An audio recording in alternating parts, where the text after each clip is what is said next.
तो आप पशुओं को मारेंगे तो शक्ति को या शिव को ये बात सुहाएगी क्या? वो भी उन्हीं के दिनों में। जिन देवी के नाम पर हम इतनी हत्याएं करते हैं, विशेषकर बंगाल में, ये उन देवी की कथा है जो पशुओं के स्वामी हैं, वही देवी के पति हैं। मैं उत्तर भारत का वैष्णव होने के नाते नहीं बोल रहा हूँ। लाइन है, माछे भाते बांगाली, वेज या नॉन वेज ऐसे कंसीडर करके नहीं खाते, ये कल्चर है। नॉन वेज खाते हैं क्योंकि उस दिन कुछ ट्रेडिशंस होता है, इसीलिए। जो काली पूजा होता है वहाँ पे तो बलि होता है ना, सैक्रिफाइस करते हो, तो हम माँ को सैक्रिफाइस करते हैं। सब पशु, सब जीव, सब प्राणी उनके बच्चे ही नहीं है, उनका अपना रूप है। बुरा लग रहा होगा सुनने में, पर मुझे बताओ ना, अगर त्योहार के आधार में धर्म नहीं है तो त्योहार में और एक वीकेंड पार्टी में क्या अंतर है? देवी का त्योहार इसलिए थोड़ी आता है कि हम खुद ही महिषासुर बन जाएं। आपसे निवेदन करता हूँ, आपकी मौज किसी की मौत ना बने। नमस्ते आचार्य जी। आजकल नवरात्रों के दिन चल रहे हैं और देवी की पूजा हर दिन की जा रही है। अभी रिसेंटली मैंने पश्चिम बंगाल की एक खबर में पढ़ा कि वहाँ पर सेलिब्रेशन के लिए जो वहाँ के कैदी हैं उनके खाने में कुछ बदलाव किया गया है और चिकन बिरयानी और मटन बिरयानी को सर्व किया जा रहा है। तो मैं ये चीज़ समझ नहीं पा रही हूँ कि सेलिब्रेशन और निर्दोष जानवरों की हत्या में क्या संबंध है। हम सेलिब्रेट कैसे कर सकते हैं जानवरों की हत्या करने के लिए? हम हमेशा एक ही चीज सेलिब्रेट करते हैं व्यवहारिक तौर पर।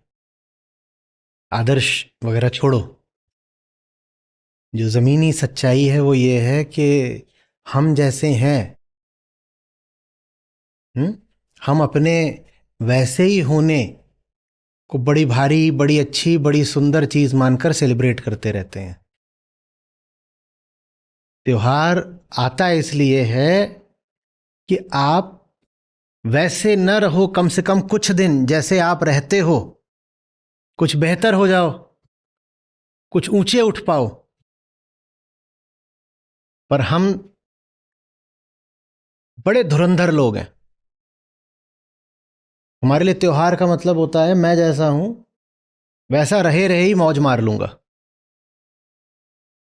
बल्कि मैं जैसा हूं, चूंकि अब मौज मारने का लाइसेंस मिल गया है, तो अपने ही और गिरे हुए चेहरों को अभिव्यक्त कर दूंगा। कोई मैंने जटिल बात नहीं बोल दी। साधारण मतलब यह है कि साधारण दिनों में तो फिर भी हो सकता है कि हम थोड़े तमीज के लोग होते हों, लेकिन जब त्योहार के दिन आ जाते हैं तो हम अपनी रही सही तमीज भी गायब कर देते हैं। हमें अनुमति मिल गई है धार्मिक, हमारे अनुसार हमें धार्मिक अनुमति मिल गई है मौज मारने की। तो आप दुनिया भर में देखिए, सबसे ज्यादा प्रदूषण कब हो रहा होगा? त्योहारों के दिनों में, हफ्तों में। अभी 25 दिसंबर से लेके 1 जनवरी तक का जो समय आएगा, वो दुनिया भर में प्रदूषण के लिए और क्लाइमेट के लिए सबसे घातक समय होता है। जितनी एयर ट्रैवल उस समय होती है कभी नहीं होती, जितना कंजम्पशन उस समय होता है कभी नहीं होता, मार्केट में जितनी डील्स तब होती हैं कभी नहीं होती, और टूरिज्म में जितनी गंदगी उस समय फैलती है कभी नहीं फैलती। क्योंकि हमारे देखे दो दो काम हो रहे हैं। क्रिसमस तो है ही धार्मिक, और न्यू ईयर भी एक तरह से धार्मिक ही बात हो गई भाई, धार्मिक नहीं तो कम से कम सांस्कृतिक। बकरीद पर जितने बकरे कटते हैं वो आम दिनों की अपेक्षा कई गुना कटते हैं। एक आम दिन दुनिया में बकरे, भेड़, ये सब, भारत में बकरों का ज्यादा है, और जगहों पर और जानवर भी काटे जाते हैं। तो वो दिन ऐसा होता है जिस दिन एक स्पाइक आ जाती है कि इतने तो रोज कट ही रहे थे, आज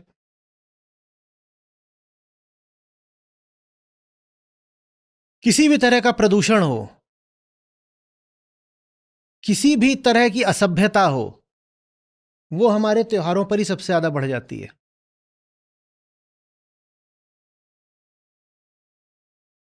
ये करा है हमने धर्म के साथ। धर्म का जो उद्देश्य है वास्तविक, उसको हमने बिल्कुल उलट करके रख दिया है, इनवर्स, फ्लिप।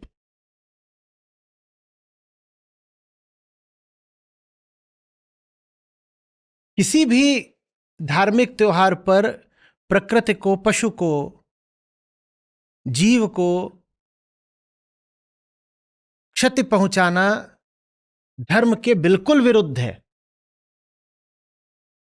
और देवी के महोत्सव पर तो ऐसा करना महोत्सव के प्राण खींच लेने जैसी बात है।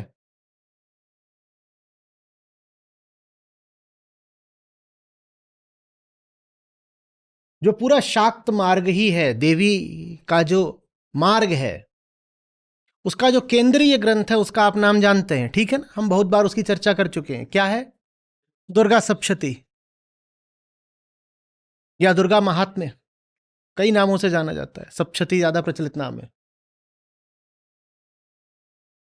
और सप्तशती पर मैंने इतनी बार बोला है, आप लोगों को इतनी बार समझाया है, एक एक श्लोक की विस्तृत व्याख्या करी है। वो पूरा ग्रंथ ही ये आपको बताने के लिए है कि देवी वास्तव में प्रकृति ही हैं।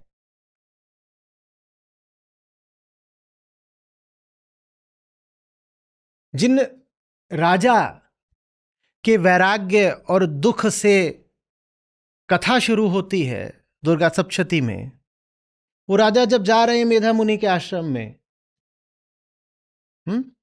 तो वहां पर क्या देख रहे हैं? शुरुआत ही कैसे होती है? राजा आकर्षित कैसे होते? तो जंगल आए थे कि जंगल में हम अपने प्राण त्याग देंगे। कहानी ऐसी है कि राजा बड़े अच्छे आदमी थे, मोटे तौर पर बता रहा हूं, लेकिन उन्हीं के भाई बिरादरों ने, मंत्रियों ने, रानियों ने, सबने मिलकर के युद्ध में उनकी हार करवा दी। दूसरे इधर उधर के राजाओं से मिल करके युद्ध में इनको हरवा दिया। और ये बड़े अच्छे आदमी थे, प्रजा के लिए काम वगैरह करते थे। तो इनके भीतर बड़ी ग्लानि उठी, बड़ा क्षोभ कि मैं अच्छा आदमी था, सबके लिए ठीक किया, फिर मेरे साथ ये क्यों हुआ? और ये अब जंगल आ गए, बोले जान ही दे दूंगा। और दूसरी ओर एक और भी सज्जन थे, उनका बड़ा व्यापार था, उनके साथ भी लगभग यही हुआ था। उनका व्यापार डूब गया, उनके घर वालों ने, बच्चों ने, भाई बिरादरों ने, उनकी पत्नी ने, सबने मिलकर उनको भगा दिया, निकलो यहां से, किसी काम के नहीं। वो भी जंगल आए थे कि, और जंगल में आकर के भी वो कह रहे थे कि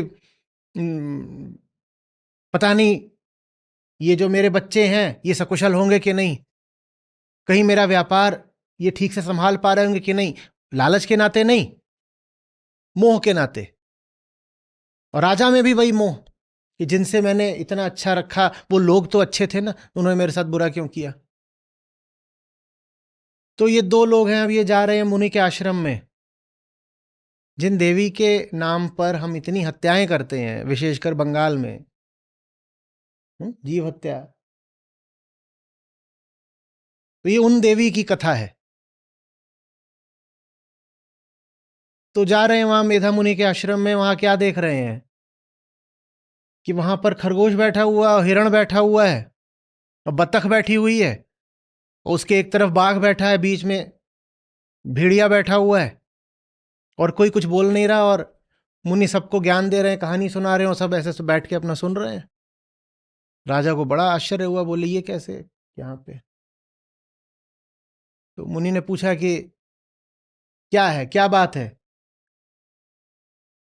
तो उन्होंने अपनी, दोनों ने व्यथा सुनाई।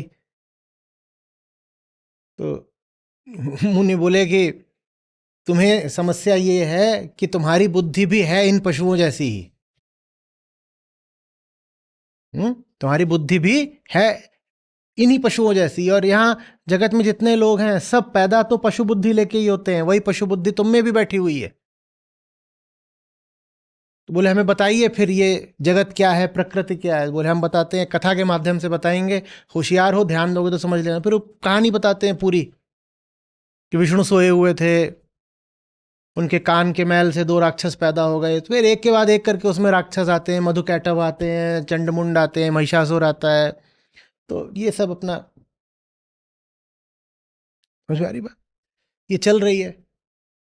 बार बार ये इंगित किया जाता है कि देवी प्रकृति ही हैं, और ये जितने राक्षस हैं ये वो लोग हैं जो प्रकृति को भोगना चाहते हैं। तो देवी माने वो जो उनका संहार करती हैं, जो प्रकृति के साथ हिंसा करते हैं। और हम देवी के भक्त बनते हैं और देवी के ही दिनों में प्रकृति के साथ हिंसा करते हैं। शिव और शक्ति का संबंध तो समझते हैं ना, शिव और शक्ति का संबंध समझते हैं ना, दोनों को साथ दिखाया जाता है पति पत्नी के रूप में, ठीक यही है ना। और शिव पशुपति भी कहलाते हैं। पशुपति इस अर्थ में कि पशुओं के स्वामी,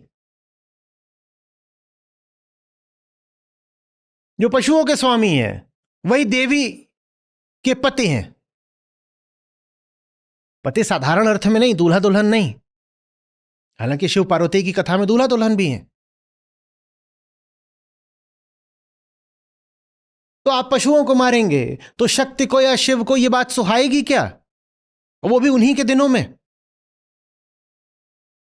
और इन दिनों में तो जलवा बिखरता है।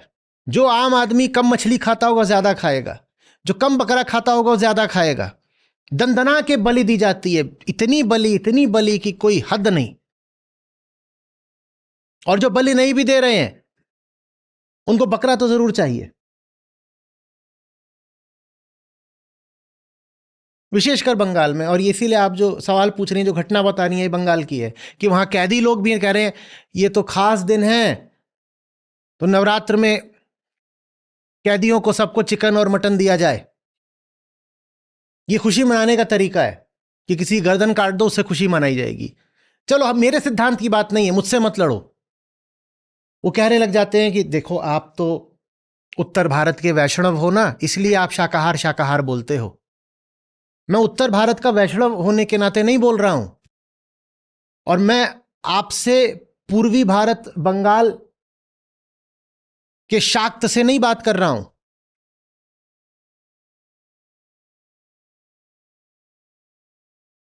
मैं भी उन्हीं देवी की दिशा से आ रहा हूं जिन देवी की आराधना आप करते हैं। मैं दुर्गा सप्तशती को आधार बनाकर आपसे बात कर रहा हूं। दुर्गा को आप पूजते हैं ना, तो मैं दुर्गा के ग्रंथ की बात कर रहा हूं। ये आप क्या कर रहे हो? साधारण दिनों में जितने मांस की खपत होती है उससे कई गुना ज्यादा मांस आप इन दिनों में खा रहे हो। और खाने का मतलब, खाने में नहीं बुराई है कि आप अशुद्ध हो जाओगे। एक बार तो वो मर गया तो अब खाओ कि फेंको, वो तो गया ही जान से। आपके खाने के लिए ही तो कत्ल किया जाता है, आप ही के हाथ खून में रंगे हुए हैं।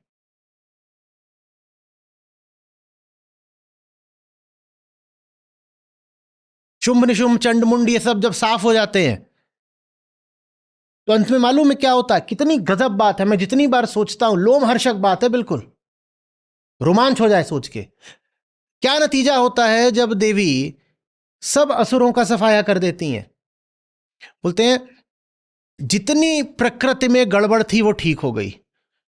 नदियां संकुचित हो गई थीं, अपने रास्ते से विचलित हो रही थीं, नदियां वापस मार्ग पे आ गईं और पूरी धार के साथ बहने लग गईं। स्वच्छ हो गया उनका जल।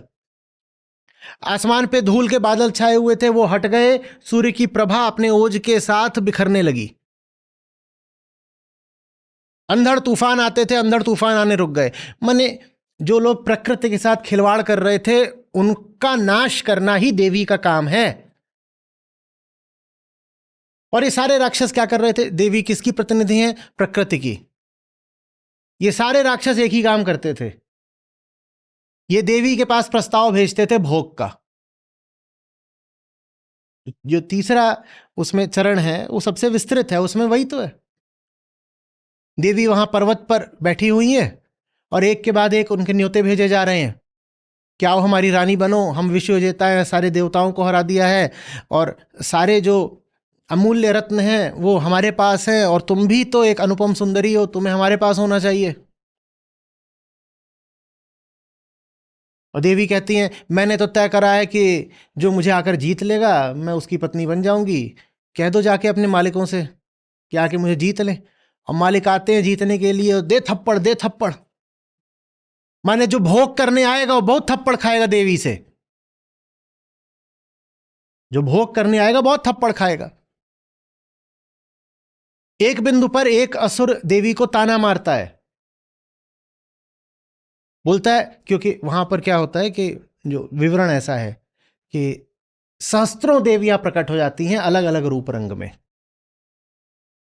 देवी की सहायता करने के लिए न जाने कितनी देवियां वहां प्रकट हो जाती हैं, कोई कहीं से, कोई कहीं से, कोई किसी से उठती हैं, कोई किसी देवता से आती हैं, कोई किन्हीं के शरीर से निकल आती हैं, और वो सब प्रकट हो जाती हैं और राक्षसों को दनादन दनादन पीट रही हैं, मार रही हैं। तो वो जो असुर है वो ताना मारता है, वो बोलता है इतनी सारी ले आकर के क्या तुम बहुत वीरांगना बन रही हो, दम है तो अकेले लड़ो। तो देवी मुस्कुरा के बोलती है तू पागल, मैं अकेली ही तो हूं। कितना जबरदस्त और गहरा वक्तव्य है ये, मैं अकेली ही तो हूं, ये पूरा ब्रह्मांड मैं ही तो हूं। और जितनी वहां पर देवियां होती हैं वो सब आकर के उनके शरीर में समा जाती हैं, बोलती हैं ले देख मैं अकेली ही तो हूं, ये सब मेरे ही रूप है। माने जितने रूप हैं ब्रह्मांड में वो सब देवी के ही रूप हैं। तभी तो नव दुर्गा, 9 का जो आंकड़ा है वो आपको यही बताने के लिए है कि जहां जहां जहां जहां प्रकृति में जो कुछ है, जितनी विविधताएं हैं, उन सबको देवी ही मानना। उनको अगर देवी ही मानना है तो उनका गला काट करके खा कैसे सकते हो? पर हम अपनी संस्कृति को धर्म से ऊपर रखते हैं। हमारे देखे संस्कृति पहले आती है और धर्म को हम रूपांतरित करेंगे संस्कृति में फिट होने के लिए। हमारा ऐसा कल्चर है तो कल्चर के हिसाब से हमारा रिलीजन चलेगा, और जबकि बात बिल्कुल उल्टी होनी चाहिए। धर्म के आधार पर संस्कृति को बदलना चाहिए। वास्तविक धार्मिकता तय करेगी कि संस्कृति का साफ शुद्ध रूप क्या होगा, पर नहीं। क्योंकि संस्कृति हमारी आदत की बात होती है, संस्कृति हमारे व्यवहार की, बिहेवियर की, परंपरा, ट्रेडिशन की बात होती है। तो हम संस्कृति से चिपके रहते हैं क्योंकि हमें उसकी आदत लग गई होती है, हैबिचुएटेड होते हैं। और फिर हम धर्म को तोड़ मरोड़ देते हैं ताकि वो जाकर के संस्कृति के खांचे में किसी तरह फिट हो जाए। हमने अपनी आदतों को धर्म का नाम दे दिया है। तो ठीक उस समय जब उत्तर भारत में शाकाहारी थाली चलती है और कहते हैं नहीं नहीं अभी तो नवरात्रि स्पेशल थाली, ठीक उसी समय बंगाल में माराघाट चलती है। मैं ये नहीं कह रहा उत्तर भारत श्रेष्ठ हो गया पूरब से, इससे ही पता चलता है कि दोनों जगह बस आदतों के गुलाम हैं लोग। ये शाकाहारी हैं तो कहते हैं अभी नवरात्र है तो मुझे और शाकाहार करना है, वो मांसाहारी हैं तो कहते हैं अभी नवरात्र है तो मुझे और मांसाहार करना है। दोनों में से कोई भी दूसरे से श्रेष्ठ नहीं है, दोनों बस अपनी आदतों, परंपरा, व्यवहार, संस्कृति के गुलाम हैं और धर्म को वो संस्कृति का अनुगामी बना रहे हैं। धर्म पीछे पीछे चलेगा। हमारे लिए कल्चर बहुत बड़ी बात है, बार बार कल्चर कल्चर कल्चर करेंगे। कल्चर क्या है? तुम्हारी आदत का नाम कल्चर होता है भाई। बदलो अपने कल्चर को, जैसे आदतें बदली जाती हैं। And since most of our habits are bad habits, hence most of our culture is bad culture. सीधी सी बात नहीं है क्या? ये इतना क्या गौरव करते हो कल्चर पे?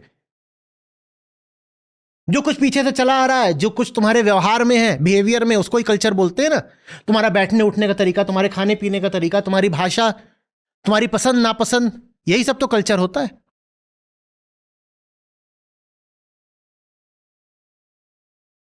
बार बार अभी भी मैं ये कर रहा हूं, भारी विरोध आएगा क्या? He is speaking against Bengali culture. Am आई?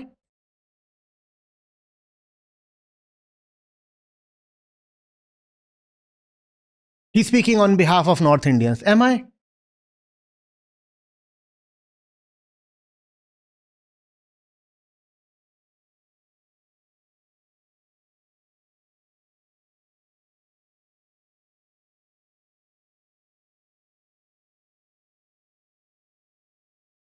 उत्तर भारत की संस्कृति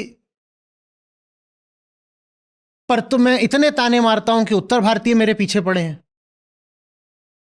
और देश के किसी और हिस्से के लोगों को समझाने जाओ तो वो मुझे फिर उत्तर भारतीय की तरह देखें। ये कहां से बात आ गई?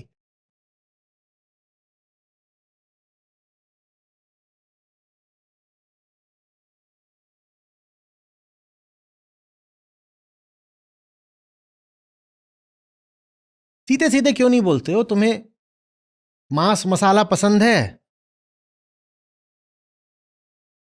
जानवर कोई देवी के लिए थोड़ी है, देवी थोड़ी जानवर खाएंगी। खाते तो तुम हो। हम में कितनी बेईमानी है कि हम सीधे साधे सच को भी स्वीकार नहीं कर सकते।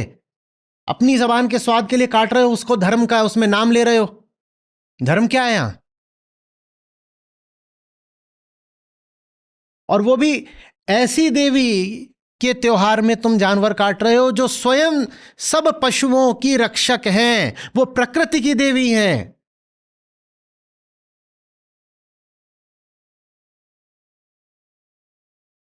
सब पशु, सब जीव, सब प्राणी उनके बच्चे ही नहीं हैं, उनका अपना रूप है। हम ये भी नहीं कह सकते कि वो देवी हैं और ये सब छोटे छोटे जो हैं उनके बच्चे हैं, बच्चे भी नहीं हैं, वो देवी के रूप हैं। वो देवी के सजीव रूप हैं। देवी के सजीव रूप को देवी की प्रतिमा के सामने काट रहे हो, ये कहां की होशियारी है?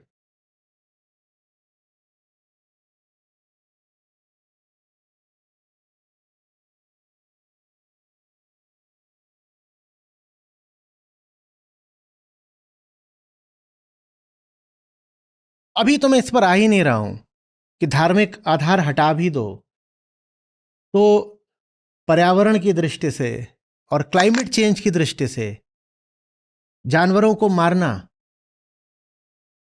कितना बड़ा गुनाह है। अभी तो मैं इस पर आ भी नहीं रहा हूं कि क्लाइमेट चेंज का दूसरा सबसे बड़ा कारण मांसाहार है, कि डिफॉरेस्टेशन का और बायोडायवर्सिटी एक्सटिंक्शन का सबसे बड़ा कारण मांसाहार है। अभी तो मैं इस पर आ ही नहीं रहा हूं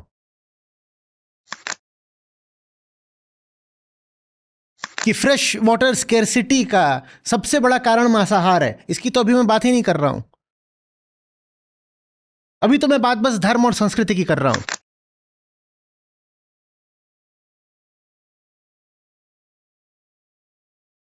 हमारे धर्म ग्रंथों का अगर सही अर्थ किया जाए तो बड़े ऊंचे हैं, बड़े प्यारे हैं ग्रंथ हमारे,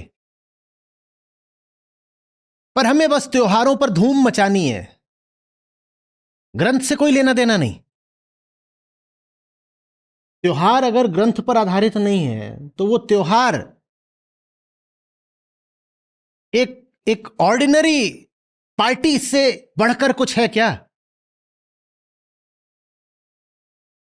बुरा लग रहा होगा सुनने में, पर मुझे बताओ ना, अगर त्योहार के आधार में धर्म नहीं है तो त्योहार में और एक वीकेंड पार्टी में क्या अंतर है?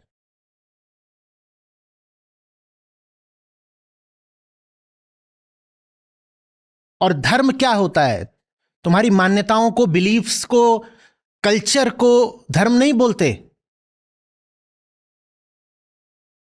धर्म का मतलब होता है सबमिशन टू द ट्रुथ।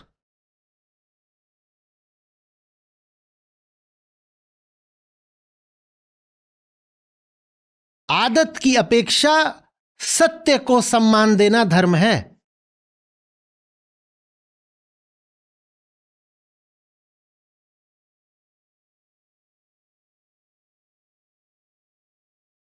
हम मौज मारते हैं, हम कहते हैं हमारा त्योहार आया, और सोचो ये करोड़ों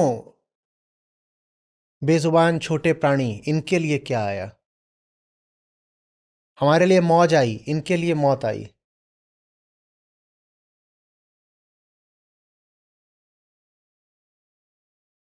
दुर्गा सप्तशती का केंद्रीय संदेश यही है। प्रकृति को भोगोगे, प्रकृति को कंजम्पशन की चीज मानोगे तो देवी तुम्हारा वही हाल करेंगी जो चंड मुंड मधु कैटभ शुंभ निशुंभ का किया था। महिषासुर कौन है? जो प्रकृति को कंज्यूम करने निकलता है, जो कहता है I will have fun at the expense of प्रकृति, वही महिषासुर है।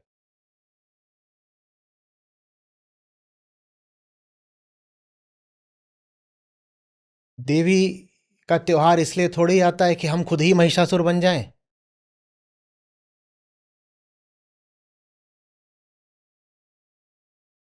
हम्म।